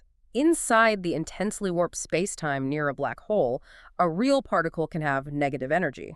So the negative energy virtual particle falls in, becoming a real particle inside the black hole. And its positive energy partner. It no longer has a partner to annihilate with. It's left stranded outside the horizon and can escape out to infinity. Appearing to a distant observer as radiation emitted from the black hole. Precisely. It looks like the black hole is radiating particles as if it were a hot object with a specific temperature. And what determines that temperature? It's inversely proportional to the black hole's mass. The more massive the black hole, the lower its temperature and the slower it radiates. Smaller black holes are hotter. Does this radiation affect the black hole itself? Critically, yes. That flow of negative energy falling into the black hole effectively reduces its total mass and energy according to EMC mass. So that the black hole isn't permanent. It evaporates. It evaporates. As it loses mass, its temperature goes up and it radiates even faster. This creates a runaway process. Until eventually. Eventually, it's predicted to radiate away its entire mass, disappearing completely in a tremendous final burst of high-energy particles and radiation, equivalent to millions of hydrogen bombs going off at once for the final moments of a small black hole. Wow. So black holes aren't eternal prisons after all. How hot are they typically? Well, for a black hole with the mass of our sun, the temperature is incredibly low, only about 1/10,000,000th of a degree above absolute zero, far, far colder than the cosmic microwave background radiation that fills space. So a solar mass black hole would actually absorb more radiation from the background than it emits. It would grow, not shrink. Currently, it would take an unbelievably long time for the background radiation to cool down enough for such a black hole to start losing mass overall. Its evaporation time is estimated at 1066 years, a number so vast it's almost meaningless. But those hypothetical primordial black holes, the smaller ones. They could be much hotter. A primordial black hole formed with a mass of, say, 1 billion tons, about the mass of a mountain, would have a temperature high enough to be radiating significantly today. Its lifetime would be roughly the current age of the universe. So any primordial black holes less massive than that should have already evaporated, possibly in those final bursts. Exactly. And slightly larger ones, maybe formed with a bit more mass, would still be around today, actively radiating energy, mostly as X-rays and gamma rays. These would truly be white hot, as Hawking says, radiating maybe 10,000 megawatts. Have we seen any evidence of these evaporating primordial black holes, like bursts of gamma rays? People have looked, but haven't found definitive evidence yet. A lack of observed bursts puts limits on how many small primordial black holes could have formed in the early universe. It suggests the early universe must have been remarkably smooth and uniform, without too many large density fluctuations that could have collapsed into these objects. This Hawking radiation discovery. Yeah. It was huge, wasn't it? Bridging GR and quantum mechanics. Absolutely groundbreaking. It was the first theoretical prediction that fundamentally depended on both general relativity, for the curved space-time and event horizon, and quantum mechanics, for the virtual particle fluctuations. How was it received initially? With general incredulity, as Hawking puts it. Many physicists were deeply skeptical. It seemed to violate the classical notion of a black hole.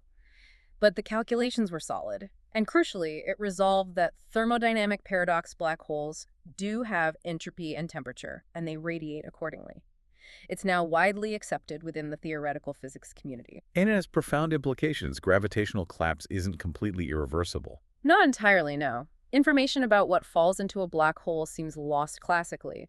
But eventually, the mass and energy of, say, an astronaut who falls in gets returned to the universe in the form of Hawking radiation. Though probably scrambled beyond recognition. Utterly scrambled. Hawking calls it a poor sort of immortality because any personal concept of time or identity for the astronaut would end long before, when they were torn apart inside. But the energy comes back out. Did this discovery offer any hints about resolving the singularity problem itself? It provided the first real hint, yes. The fact that quantum effects become so important at the event horizon suggests they might be even more crucial at the singularity inside. Maybe quantum mechanics could somehow smooth out that infinite density and curvature predicted by classical GR. Removing the breakdown of physics. That became the hope. Hawking started developing a new approach to quantum gravity using Richard Feynman's sum over histories idea. This approach suggests that space-time itself might be inherently fuzzy due to the uncertainty principle, potentially smearing out or removing the singularity altogether, along with the fundamental unpredictability associated with it. Okay, this connection between black holes, thermodynamics, and quantum mechanics also leads into another deep concept, the arrow of time. Yes. Why does time seem to flow only in one direction for us? We experience time moving forward. We remembered the past, but not the future. But the basic laws of physics, mostly, don't seem to care about the direction of time. Largely, yes. Most fundamental laws, except for some weak force interactions related to that CP violation we discussed, remain unchanged if you reverse the direction of time mathematically, like running a movie backward. The equations still work. So if the laws are mostly time-symmetric, why is our experience so asymmetric? Why don't broken cups fly back together? That's forbidden by the second law of thermodynamics. It states that in any closed system, the total amount of disorder, or entropy, always tends to increase with time. An intact cup is an ordered state. A broken cup is a disordered state. Exactly. It's statistically vastly more probable for a system to move from an ordered state to a disordered one than the other way around. There are just vastly more ways to be disordered. So the thermodynamic arrow of time points in the direction of increasing disorder. Correct. And Hawking identifies 3 distinct arrows of time that we observe. Okay, what are they? 1. The thermodynamic arrow, the direction of increasing entropy we just discussed. 2. The psychological arrow, the direction in which we feel time passes the direction in which we remember the past and not the future. 3. The cosmological arrow, the direction in which the universe is expanding rather than contracting. And the puzzle is, why do all 3 of these arrows point in the same direction for us? Exactly. Why do we remember the past, psychological, in the same direction that entropy increases, thermodynamic, and the universe expands, cosmological? How does Hawking explain this alignment? He brings in the no-boundary condition and the anthropic principle. Yes. He argues first that our psychological arrow is inevitably linked to the thermodynamic arrow. Ow. Think about how memory works, even in a computer. To record a memory, the computer transitions from a disordered state, random bits, to an ordered state, the specific pattern of the memory. But the process of doing this requires energy. Which gets dissipated as heat, increasing the overall disorder of the universe by far more than the decrease in disorder within the memory itself. Precisely. The second law holds overall. Our brains work similarly. We must remember things in the direction in which entropy is increasing because the very process of forming memories increases overall disorder. So if somehow entropy were decreasing, our brains couldn't form memories in the usual way. We'd remember the future instead of the past. It's a mind-bending thought, but yes, the argument is our subjective sense of time must follow the thermodynamic arrow. Okay, so why does the thermodynamic arrow exist in the first place? Why did the universe start off ordered? That's where Hawking's no-boundary proposal comes in. It suggests the universe began its expansion in a very, very smooth and ordered state. Not perfectly ordered, but with only the minimum level of non-uniformity required by the quantum uncertainty principle. A highly ordered beginning. Yes. And as the universe expands and evolves from that state, according to the laws of physics, disorder naturally increases, just like a neat deck of cards gets shuffled over time. That establishes the thermodynamic arrow pointing away from the Big Bang. What about the cosmological arrow? What if the universe eventually stops expanding and starts contracting towards a big crunch? Yeah. Would the arrows of time reverse then? Would entropy start decreasing? That's a fascinating question. Hawking considered it a bit academic, since a big crunch, if it happens, is likely tens or hundreds of billions of years away. But he pondered it. If the universe recollapsed smoothly, would entropy decrease? Would people start remembering the future and forgetting the past as the universe collapsed? Initially, Hawking thought maybe yes, but later calculations suggested no. Even in a contracting phase, disorder would likely continue to increase overall due to complexities like black hole formation and evaporation. So the thermodynamic arrow probably wouldn't reverse even if the cosmological one did. That seems to be the current thinking. But Hawking points out we can study a collapsing system, the inside of a black hole. If disorder decreased inside, an astronaut falling in could maybe predict the roulette wheel. But they couldn't tell us because they can't get out, and they'd be torn apart anyway. Right. So the crucial link remaining is, why do the thermodynamic arrow, increasing disorder, and the cosmological arrow, expansion, point in the same direction for us now? And the answer involves the anthropic principle. Yes, the weak anthropic principle. The argument is simple. Intelligent life, at least life like us, that processes information and requires energy flow, can only exist when there's a strong thermodynamic arrow of time. We need that flow from order, like food, to disorder, like heat, to live and think. Exactly. Now consider the two phases of the universe according to the simplest Friedman models. The expanding phase starts highly ordered and becomes more disordered. The contracting phase, if it happens, would likely be in a state of almost complete disorder already. Stars burned out, matter decayed, no strong thermodynamic arrow left. Precisely. So conditions suitable for the evolution and existence of intelligent beings like us, beings who need that thermodynamic aura, only occur during the expanding phase of the universe. So we have to observe the thermodynamic and cosmological arrows pointing in the same direction because we could only have evolved when they did. That's the essence of the anthropic explanation here. It connects our existence to the large-scale properties and history of the universe. And Hawking has that beautiful line about humanity creating order. Yes, a small corner of order in an increasingly disordered universe. He points out that while reading his book increases the order in your brain by processing information. The effort, the energy you burn, metabolizing food to do it, increases the universe's total disorder by vastly, vastly more.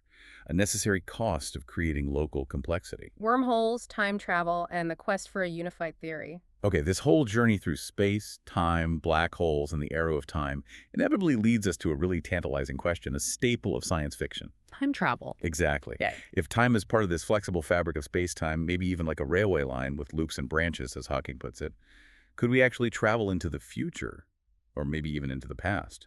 It's a fascinating question. And as you say, many sci-fi ideas like submarines or traveling to the moon eventually became scientific fact. So what about time travel? Is it physically plausible? Did physicists take it seriously? The first real indication from physics that time travel might be theoretically possible came in 1949 from Kurt Gödel. The famous logician. Yes. He discovered a new, exact solution to Einstein's equations of general relativity. This Gödel universe had a very curious property. The whole universe was rotating. Rotating. How would that allow time travel? Because of the way rotation drags space-time around with it, Gödel showed it was possible in his universe for a rocket ship to travel on a path such that it could return to its starting point before it set out, according to clocks back home. Travel into its own past. Did Einstein like that? Apparently, it troubled Einstein deeply that his theory allowed this. Though Hawking, with his typical humor, notes that given Einstein's track record of initially being wrong about things like gravitational collapse and the uncertainty principle, maybe Gödel's result was actually an encouraging sign. Huh. But our universe isn't rotating like Gödel's solution, is it? No, observations show our universe is expanding uniformly, not rotating significantly on large scales. So Gödel's specific solution doesn't apply to us. Are there other GR solutions that allow time travel? Yes, since then, other, perhaps more relevant solutions have been found that seem to permit travel into the past under certain conditions. For example, some models suggest it might be possible inside a rotating black hole beyond the event horizon. Or involving those hypothetical cosmic strings? Right. Another possibility involves two infinitely long cosmic strings moving past each other at very high speeds. The space-time around them could potentially allow for closed time-like curves, paths back into the past. But do we know if cosmic strings even exist? No, they're still purely theoretical objects that might have formed in the very early universe. We haven't detected any. So it seems the early universe probably didn't allow time travel. Based on the smoothness we see in the microwave background? That's the conclusion, yes. The initial conditions suggested by observation and Hawking's no-boundary proposal didn't have the kind of curvature required for time travel to have always been possible. So the real question becomes, could we, perhaps an incredibly advanced civilization, later warp a local region of space-time enough to create a time machine? Okay, that leads to another sci-fi favorite often linked to warped spacetime. Faster than light travel, getting to other stars quickly. Right, because interstellar distances are just vast. Alpha Centauri, the nearest star system, is over 4 light years away. Meaning even traveling at the speed of light would take over 4 years one way. Our current rockets would take tens of thousands of years. Exactly. Getting to the center of our own galaxy. Maybe 100,000 years round trip at plausible speeds. Now, the twins paradox offers that weird consolation. If you travel very fast, time slows down for you. Right. You could travel across the galaxy and back, aging only, say, 10 years by your clock. But when you return to Earth? Tens or hundreds of thousands of years would have passed. Everyone you ever knew would be long gone. Not exactly the heroic return sci-fi envisions. So sci-fi writers often just invoke faster than light, FTL, travel to bypass this. Warp speed, hyperspace. They do. But what many authors and maybe readers don't always realize is a fundamental consequence of relativity if you can travel faster than light. You can also travel back in time. Yes. The two are inextricably linked in Einstein's theories. If FTL is possible, then causality can be violated. Different observers moving at different speeds could disagree on the order of events, potentially allowing signals or objects to arrive before they were sent. Remember the limerick. There was a young lady of white who traveled much faster than light. She departed one day, in a relative way, and arrived on the previous night. Exactly. FTL implies time travel. But didn't relativity also say you can't reach light speed, let alone exceed it, because mass increases infinitely? It does. The energy needed to accelerate any object with mass increases infinitely as it approaches light speed. We see this confirmed constantly in particle accelerators. Particles get incredibly close, 99.99% of light speed, but they never cross that barrier. So FTL seems impossible that way. But is there a loophole? Warping space-time itself. Yes. That's the theoretical loophole. Creating a shortcut through space-time rather than traveling through normal space faster than light. Wormholes. Wormholes are the classic example. The idea of a wormhole, essentially a tunnel or a thin tube of space-time connecting two distant regions or maybe even two different times, isn't just pure sci-fi. Einstein considered them. He and Nathan Rosen explored these theoretical Einstein-Rosen bridges back in 1935 as solutions in general relativity. Now, their original bridges turned out to be unstable. They'd pinch off too quickly for anything to pass through. But maybe they could be held open. It's been suggested that a sufficiently advanced civilization might be able to stabilize a wormhole, perhaps using exotic forms of matter or energy. Exotic? Like what? What do you need to warp space-time in this way, to allow shortcuts or time travel? Fundamentally, to create these kinds of structures, traversable wormholes or regions allowing travel to the past, you need a region of space-time with negative curvature. Think of the shape of a saddle, curving down in one direction and up in the other. Okay, negative curvature, what causes that? Normal stuff curves space positively, right? Yep. Like a sphere. Exactly. Ordinary matter and energy have positive energy density, and according to Einstein's equations, positive energy density leads to positive curvature, which tends to focus light rays like a lens. To get negative curvature, which makes light rays diverge, you need matter or energy with negative energy density. Negative energy density. Is that even allowed? Classically, in general relativity alone, it's generally forbidden. The energy conditions usually assume energy density is always positive or zero. But quantum mechanics, again, is more liberal, as Hawking puts it. Quantum effects allow negative energy. Yes, quantum field theory allows for localized regions of negative energy density, provided the total energy averaged over a region remains positive overall. The uncertainty principle allows for these temporary fluctuations. Do we have any proof this actually happens? We do. We have direct experimental evidence for negative energy density in the Casimir effect. The plates in a vacuum. Yes. If you place two parallel uncharged metal plates very close together in a vacuum, they experience a tiny attractive force pulling them together. Why? Because the presence of the plates restricts the types of virtual particles, specifically virtual photons, that can pop in and out of existence between the plates, compared to the infinite space outside the plates. There are slightly fewer virtual particles allowed between them. Fewer particles means less energy. Less energy density, yes. The energy density between the plates is slightly lower than the energy density of the empty vacuum outside. It's effectively negative relative to the outside vacuum.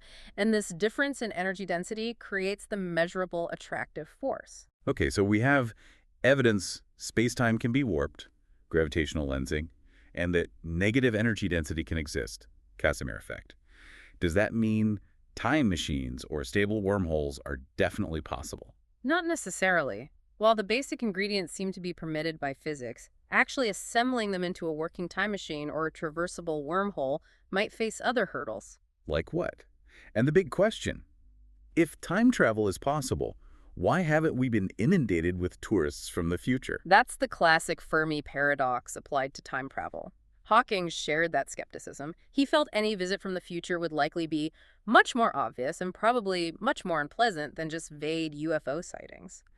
He leans towards the idea that maybe the past is fixed because we've observed it and haven't seen time travelers altering it. So maybe time travel is only possible into the future, which we already do, just at a rate of 1 second per second. Or perhaps faster via the twins paradox, yes.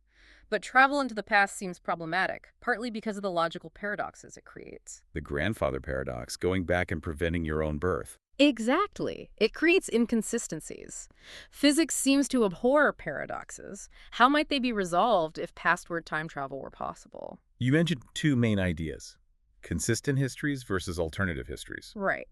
The consistent histories view, which aligns well with Feynman's sum over histories approach to quantum mechanics, suggests that even if space-time geometry allows paths into the past, you could only travel along such a path if your arrival and subsequent actions were already part of a self-consistent history. Meaning you couldn't change anything, you just fulfill what was already meant to happen. Pretty much. It implies a lack of free will for the time traveler. Their actions would be predetermined by the consistency requirement. You couldn't kill your grandfather because, well, you exist. What's the alternative? The alternative histories, or many worlds idea, popular in sci-fi like Back to the Future.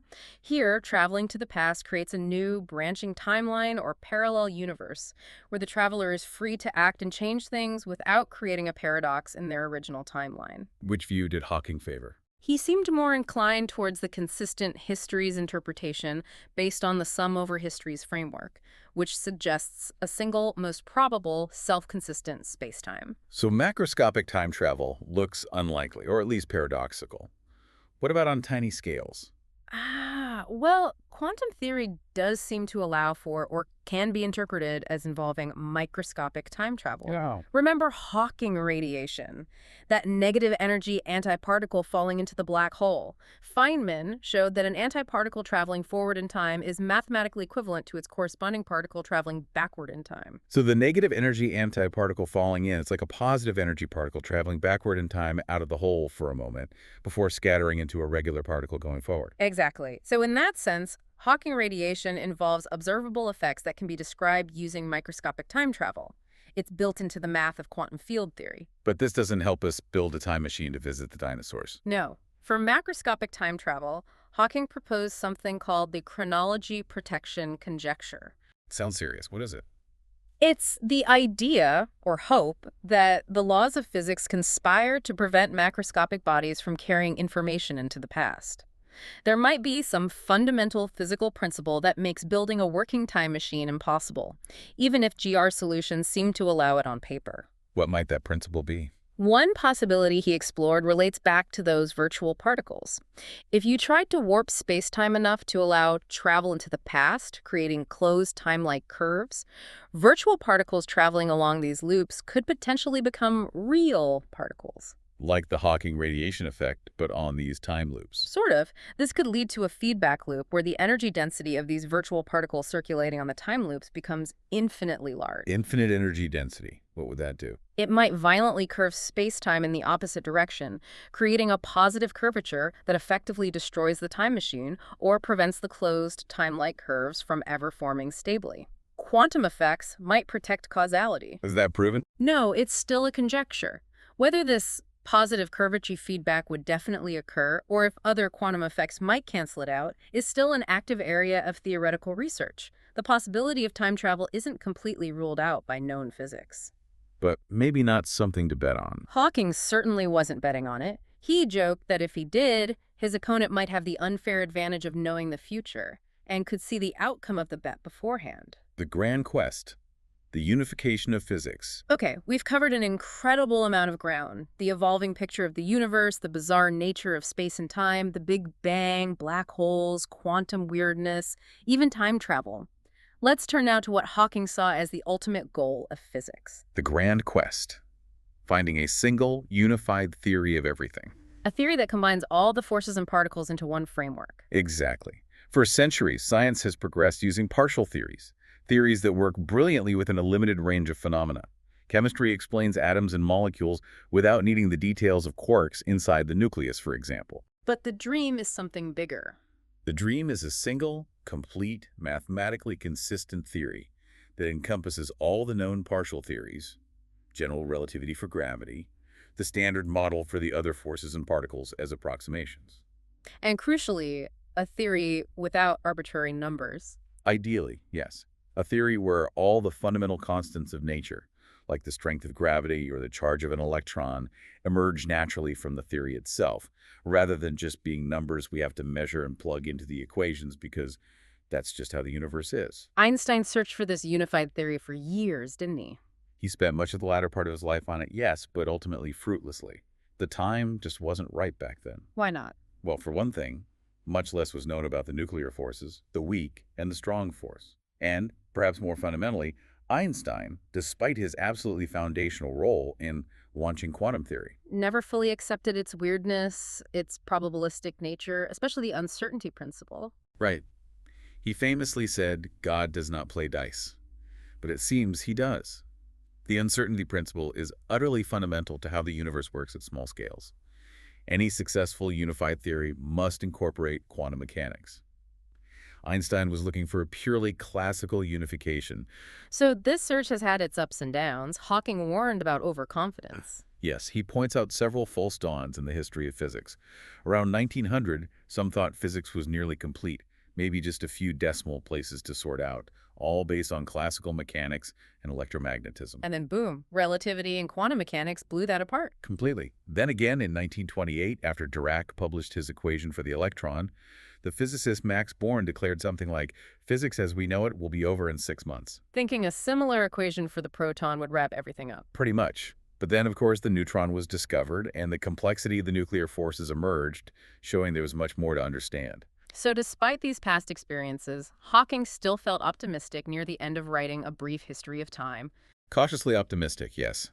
He felt that maybe this time, we really might be nearing the end of the search for the ultimate underlying laws. Because we have the two main pillars, general relativity for gravity And quantum mechanics, specifically the Standard Model, describing the other three forces and all known matter particles with incredible accuracy. But the big problem is these two pillars are fundamentally incompatible as they stand. Deeply incompatible. When you try to just naively combine general relativity with the quantum uncertainty principle, you run into serious mathematical problems. Infinities pop up everywhere. Like that problem with empty space having infinite energy density. Exactly. Quantum mechanics says empty space is fizzing with virtual particle pairs. According to Imsi Chia, these pairs have energy and therefore mass. If you add up all their contributions, you get an infinite energy density. Which, in general relativity, means infinite mass, which should curve the universe up into an infinitely small size. Which it clearly hasn't done. So there's a fundamental conflict between the smoothness of space-time assumed in GR and the violent quantum fluctuations expected at very small scales. Were there attempts to fix this before string theory? Yes, one major attempt in the mid-1970s was called supergravity. Supergravity, what was the idea there? It was based on a new kind of symmetry called supersymmetry, which postulates that every known particle has an undiscovered superpartner particle with different spin properties. For instance, the spin 2 graviton would have a spin 32 partner called the gravitino. How would these superpartners help with the infinities? The hope was that the contributions to the vacuum energy from the virtual superpartner particles, which often contribute negative energy, would perfectly cancel out the positive contributions from the ordinary virtual particles. Making the total vacuum energy zero, or at least finite. That was the goal. And supergravity theories did manage to cancel some of the infinities. But the calculations became incredibly complicated, involving huge numbers of possible particles and interactions. Too complex to figure out if all the infinities canceled. Pretty much. No one could prove that supergravity was truly finite and free of infinities in 4 dimensions. It seemed promising, but ultimately stalled. Which led to the shift towards string theory in the mid-80s. Yes, Hawking describes it as a remarkable change of opinion around 1984. String theories suddenly went from being a somewhat obscure niche topic to the main focus of the search for unification. So what's the core idea of string theory? Particles aren't points anymore. Exactly. In string theory, the fundamental objects are not zero-dimensional points, but tiny one-dimensional vibrating loops or strand strings. Infinitely thin, but with length. Yes. They can be open strings with ends or closed strings forming loops. And what we perceive as different particles Are just different modes of vibration of these fundamental strings. Like different notes played on a violin string correspond to different vibrational patterns. Different string vibrations correspond to particles with different masses, charges, and spins. So an electron is one vibration pattern, a quark is another, a photon another. That's the idea. A single fundamental entity, the string, gives rise to all the different particles and forces. How do interactions work then? Like forces being exchanged? Particle interactions, which in point-particle theories are represented by lines meeting at a point, become smoother in string theory. They correspond to strings joining together or splitting apart. Like two strings merging into one or one splitting into two. Right. For example, the gravitational force between the Sun and Earth, which we picture as the exchange of gravitons in particle physics. In string theory, it becomes like two strings, Sun and Earth, moving along and exchanging a third closed string, the graviton vibration, by joining and splitting, forming a kind of H-shaped tube or world sheet in space-time. World sheet, like a world line for a particle. Exactly. A particle's history traces a 1D world line in spacetime. A string's history traces a 2D surface, or world sheet. This smearing out of interactions from points to surfaces is key to how string theory avoids the infinities that plagued earlier theories. String theory wasn't originally invented for gravity, though, was it? No, it was initially developed in the late 1960s as an attempt to describe the strong nuclear force. For that, the strings needed a tension of about 10 tons. But it didn't quite work for the strong force. Not perfectly, no. Other theories, like quantum chromodynamics, QCD, with quarks and gluons, proved more successful for the strong force. But then, in 1974, physicists Joel Shirk and John Schwartz noticed something remarkable. What was that?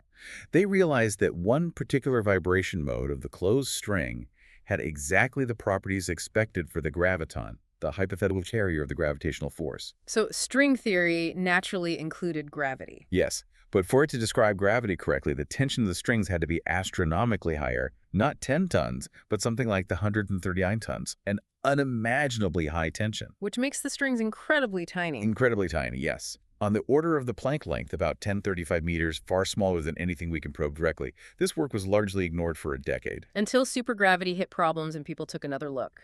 Exactly. Around 1984, new theoretical breakthroughs, like the discovery of anomaly cancellation mechanisms and the formulation of the heterotic string, showed that string theory could potentially provide a consistent, finite theory unifying all forces, including gravity, with quantum mechanics. That sparked enormous excitement. But string theory comes with its own weirdness, right? Extra dimensions. Ah, yes, the extra dimensions. That's one of the most striking and challenging predictions. It turns out that string theories are only mathematically consistent, free of certain fatal flaws, if space-time has more dimensions than the four we directly experience. 3 space plus 1 time. How many more? Depending on the specific version of string theory, it typically requires space-time to have either 10 dimensions, for superstring theories, or even 26 dimensions, for the older bosonic string theory. 10 dimensions. Where are the other 6 spatial dimensions? Why don't we see them? That's the crucial question. The standard answer in string theory is that these extra dimensions are compactified. They're curled up into incredibly tiny, complex shapes, perhaps on the scale of the Planck length again, 33 centimeters or so. Too small for us to ever notice in everyday life. Far too small. Imagine a garden hose. From a distance, it looks like a one-dimensional line. But if you get very close, you see it has a second dimension, the circumference, curled up around the length. So we only perceive the 3 large, relatively flat spatial dimensions and 1 time dimension. The other 6 are curled up microscopically at every point. That's the prevailing idea, yes. Bad news for sci-fi fans hoping to use extra dimensions for interstellar travel. Oh, definitely bad news for that. These curled up dimensions would be far, far too small for even an atom, let alone a spaceship, to navigate. A major challenge for string theory, though, is explaining why. Why did 3 space dimensions and 1 time dimension become large and flat, while the others stayed curled up tiny? That is a huge unanswered question within the theory. There seem to be countless ways to curl up the extra dimensions mathematically, each leading to potentially different physics in our 4 dimensions. Why did the universe choose the specific configuration we observe? Does the anthropic principle come into play here, too? It's often invoked, yes. Perhaps only certain ways of curling up the extra dimensions lead to the right conditions for stars, galaxies, and ultimately life to form. We already discussed how life seems unlikely in fewer or more than 3 large spatial dimensions. Right. 2 spatial dimensions seems too simple for complex structures and interactions. More than 3 leads to unstable orbits, for planets around stars, unstable atoms. Basically, a universe hostile to life as we know it. So maybe the reason we observe 3 large space dimensions is simply because that's the only kind of universe where observers like us could evolve to ask the question. That's the weak anthropic argument, yes. It doesn't explain the fundamental reason why dimensions curled up this way, but it explains why we observe it this way.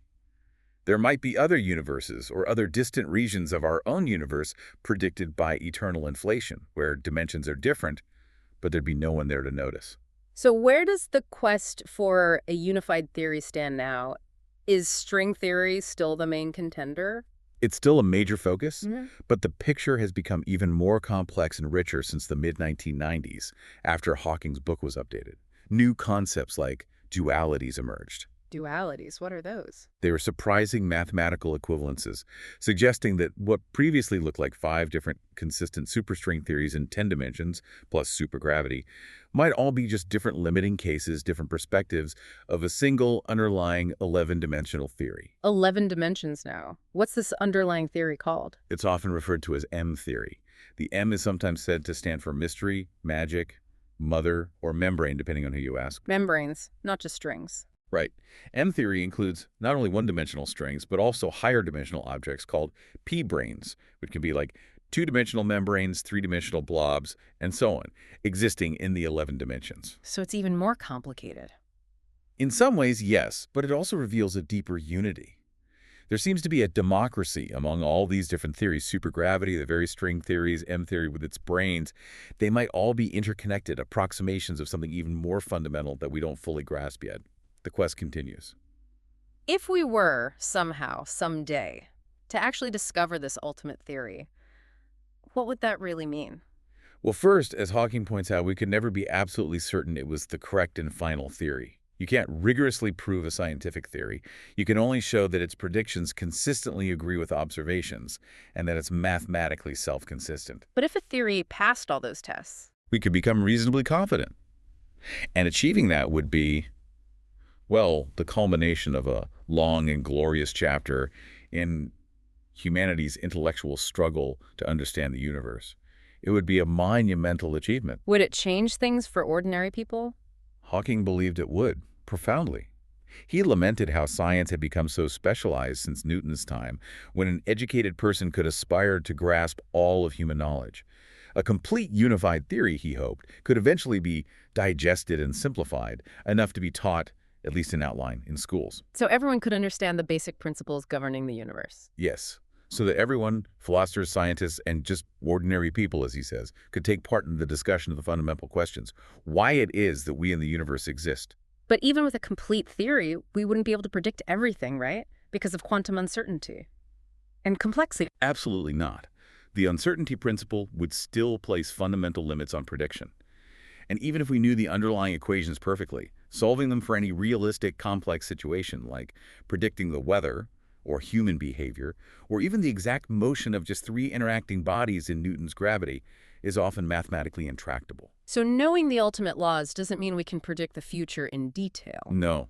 The challenging work of developing better approximation methods, understanding emergent phenomena, and dealing with complexity would absolutely continue. We wouldn't suddenly become omniscient. Thinking about this whole quest, it seems like a journey from explaining the world through unpredictable spirits. To gradually discovering regularities, patterns, laws. The sun always rises in the east. Planets follow predictable paths.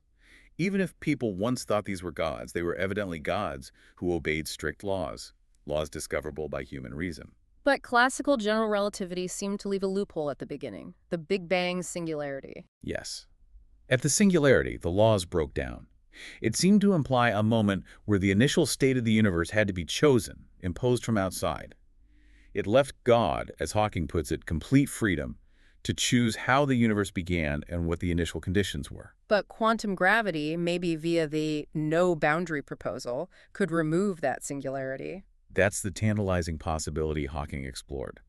If the universe has no boundary, no edge in imaginary time, then the initial state might be completely determined by the laws of physics themselves. There would be no singularity where laws break down. Meaning God would have had no freedom at all to choose initial conditions. That's the implication. The universe would be completely self-contained and not affected by anything outside itself. We wouldn't need a moment of creation. It would neither be created nor destroyed. It would just be E. Which brings us back to Einstein's famous question. How much choice did God have in constructing the universe? If a unique, self-consistent, unified theory exists. Maybe there was no choice at all in the laws. Perhaps. Or maybe only a very small number of possible unified theories exist, like maybe the heterotic string theory Hawking mentions, that are consistent and complex enough to allow for structures like stars, planets, and ultimately beings like us who can ponder these very questions about the universe and its origins. So if we do finally discover this complete theory. Hawking concludes with that profound statement. It would be the ultimate triumph of human reason, for then we would know the mind of God. Understand the fundamental blueprint, the underlying logic of existence itself. Outro. Wow, what an absolutely incredible journey through the chapters and verses of our cosmic understanding. From, the ancient Greeks puzzling over shadows and stars. All the way to relativity, quantum mechanics, black holes evaporating, and this grand quest for a theory of everything. Our deep dive into Stephen Hawking's work, it really has revealed a universe just far more intricate, more interconnected, and frankly, more surprising than any of our ancestors could possibly have imagined. It really highlights humanity's persistent drive, doesn't it? That deep need to uncover the underlying order of the cosmos, to keep asking the big questions. And to continually refine our models of reality, even when those models completely shatter our everyday intuitions about space, time, and existence itself. Yeah, and we saw how often progress comes from unexpected places, accidental discoveries like the microwave background, or mathematical ideas like extra dimensions having profound physical implications. And maybe the most thought-provoking takeaway, for me at least, from Hawking's perspective, is this possibility that the universe, as revealed by science, might be entirely self-contained. No edge, no beginning or end in that deeper, perhaps imaginary sense. Exactly. It simply is. And maybe our very existence, our ability to do science, our intelligence, maybe that's the universe's way of becoming aware of itself. That's a profound thought. As you go about your day, maybe consider this final provocative idea stemming from all this. If our universe truly began with just those minimal quantum fluctuations, the smallest possible ripples allowed by the uncertainty principle, and then a period of rapid inflation amplified those tiny ripples into the vast structures we see today, the galaxies, the stars, the planets, and eventually the conditions for life and intelligence. Yeah. What does it really mean that our existence, our consciousness, is, in a very real sense, just a complex ripple evolving within the fabric of space-time itself, a consequence of those initial quantum seeds? And what further ripples, what new patterns of understanding will humanity create as we continue this quest? Exactly. Where does the story go from here? Food for thought indeed. Thank you so much for joining us on this deep dive. We really hope it sparked your curiosity and left you with plenty to ponder about our amazing universe.